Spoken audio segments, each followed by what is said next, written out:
Hello, welcome back to Narc Abuse Recovery, Babe. I am talking about a serious topic tonight, the power and control wheel, which I don't know if y'all can see this. I'm going to try to put it in the graphics in a bit, but when we think of domestic violence, many people think of hitting. And so if there's no hitting, there's no domestic violence. That's what I thought until I started learning about domestic abuse and violence. And the biggest eye opener was when a counselor shared this wheel with me. And this is actually a wheel that was put together in 1984 by Domestic Abuse Intervention Project. They wanted to show that domestic abuse can actually and is actually a cycle of abuse with different tactics that are used against a victim to wear them completely down and for their abuser to have complete control over them. And these are all, I mean, they're everything in this wheel constitutes abuse and domestic abuse. So again, it's not, we all think that it's just physical violence, and it's not. So I'm going to walk through this wheel. At the center of it is power and control. The abuser, their whole goal is to control their victim. And so in order to get there, they use coercion and threats. They will threaten their victim. I'll hurt the kids. I will ruin you at work. You won't be able to see anybody anymore. I mean, anything that constitutes any sort of threat in a relationship fits under coercion and threats. They will use intimidation. They will try to intimidate their victim, making their victim afraid, even if it's a look or an action or a gesture. This can also be bigger displays like smashing things or destroying her property, abusing pets, and or displaying weapons. These are all forms of intimidation that an abuser can use toward a victim. Those items fit under, you can see at the top of the wheel, we have violence, and violence can be physical and it can be sexual. And then again, as you move around the wheel, you can see the other tactics that are part of this cycle of abuse that happens in relationships. The next piece of the pie is using emotional abuse. This is devaluing her, verbal abuse, putting her down, making her feel bad about herself. And that can be done in very subtle ways, and it can be done very overtly. But the whole goal is to just belittle the victim until they finally just completely submit. Calling her names. I'm saying her, I'm fully aware that men are in abusive relationships too. So I'm going to use her through this just for ease of explaining it. But again, this does happen to men too. Making her think that she's crazy, playing mind games. Mind games are huge. Again, it's all about breaking a person down to where they totally submit. Humiliating her and making her feel guilty. Guilt is another tactic I endured. I was made to feel guilty for things that I didn't even do over and over and over again. And again, the goal is power and control. Again, I am the Narc Abuse Recovery Babe. I'm 3 years out of an abusive relationship. I'm doing great. And the way I got to be doing great was learning. So follow me, subscribe, ask me questions and comments. And my whole goal is to just keep going and download everything I've learned, because literally the more I learned, the better I felt all the way around. Again, okay, so we're continuing to go around this wheel. Next on the wheel is using isolation. Woo, this is a big one. The abuser will isolate their victim. And the way they do it is the way it was done to me was so covert. I had no idea it was even happening. Um, Once I got into my relationship, any mutual friends that we had, one by one, I actually walked away from. I hated it, but I did it because of little comments that he would make. Like he would say, I don't like that person. I don't like you hanging around that person. That makes me feel jealous. Well, of course, I didn't want him to feel jealous. And so I stopped hanging out with those friends. That happened to, multiple people. Or he would make little comments like, I don't really like her husband, or I don't really like the things that y'all watch when y'all get together and go to the movies. And so those little, of course, I was trying to please him. And those little comments I really took to heart. And so one by one, those people were just picked out of my life. And that was very intentional by him. The only people that we hung out with were his family and his friends. And there were so many times in our relationship where I would just be upset by that and say, I have friends too. I have family too. And he would what's called future faking, which is, okay, well, let's see my family this weekend. And I promise you, we will put something on the calendar soon. And soon never came. So when you stop doing things with people, they stop inviting you. And that's what happened. Um, so by the end of the relationship, the only friends that I had, well, I did have some friends, but most of my family was gone, and again, we didn't have. I didn't have a support system. Okay, so that's using isolation.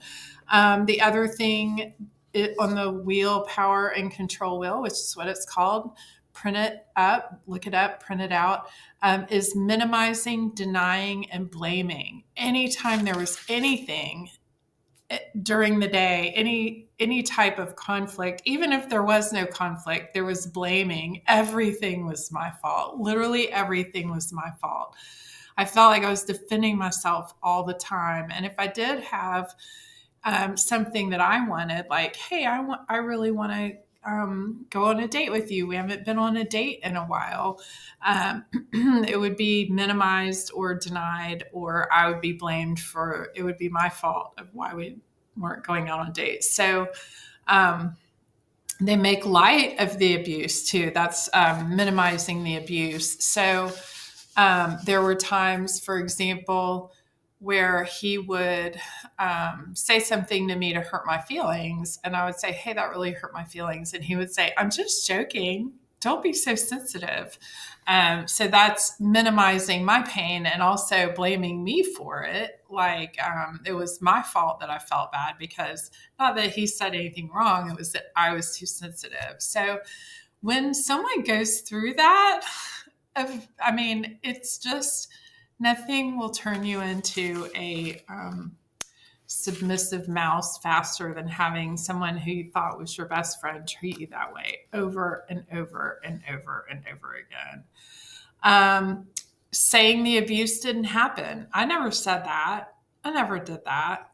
Not only is that denying your memory and your reality and all the things, which is called gaslighting, but he's taking zero responsibility for it whatsoever. And then also that's a sign of lack of empathy too, for the fact that you got your feelings hurt. They don't care. I didn't say that. That never happened.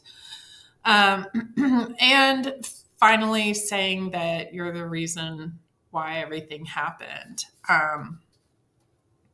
I have so many examples. I don't even know which one to pick. So let's just keep going around the wheel.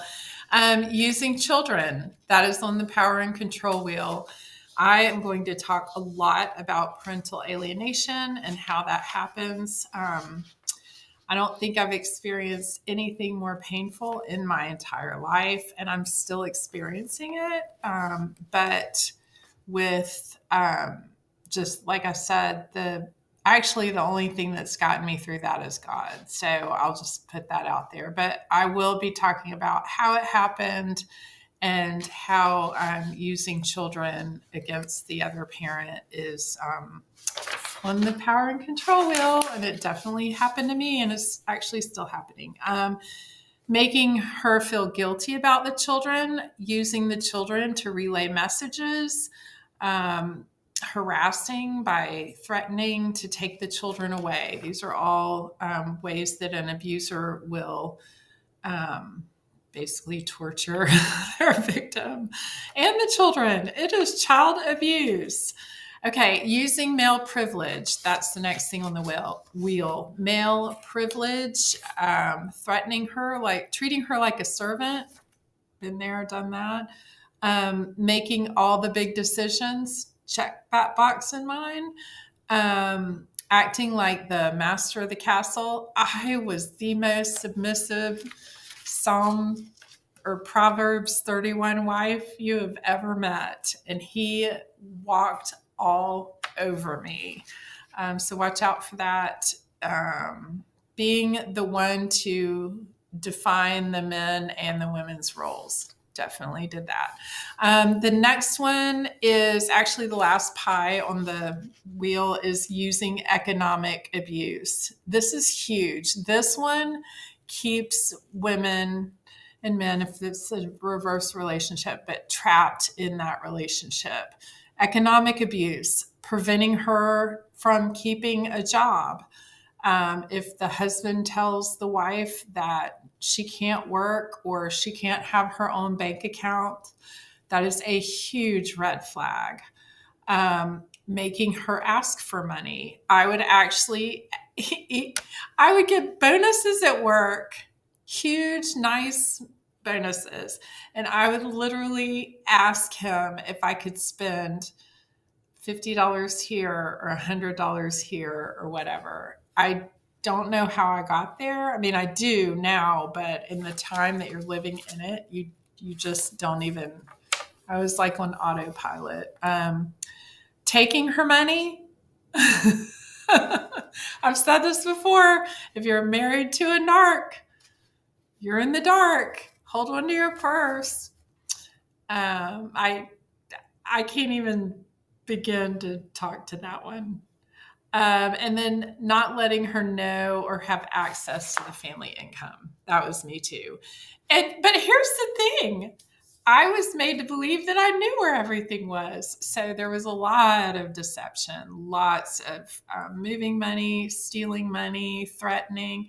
But then here's this other covert thing too. He would compliment me for not spending very much money. For years, I needed a new car. My car was falling apart. It was so shabby that I was parking down the street anytime I was going to an event where other moms were. I would literally park down the street because my car was so shabby. And I would say, like, hey, I really could use a new car. And his answer would be, a car is the worst financial investment you can make. Which, okay, that's a statement and a true one, I guess. But he was totally denying the fact that I had a need that was being unfulfilled. But he would say it in that manner, and me end up not getting a vehicle. But in my mind, I thought we either couldn't afford it or me buying a vehicle was a bad money decision. So I just lived with what I had. Meanwhile, he was out driving a car that was like, we're not going to talk about him. Okay, so definitely look up the power and control wheel and read this, because it involves physical violence, sexual violence, male privilege, economic abuse, coercion and threats, intimidation, emotional abuse, isolation, minimizing, denying, and blaming, and using the children. These are all forms of domestic abuse and domestic violence. And everyone needs to know that, because you might be in a relationship where you're experiencing these things, but you don't realize that it's domestic abuse. And that's where I was. So follow and like. Ask me questions in the comments, share with friends that you think need to hear this, and think about everything that I've said tonight.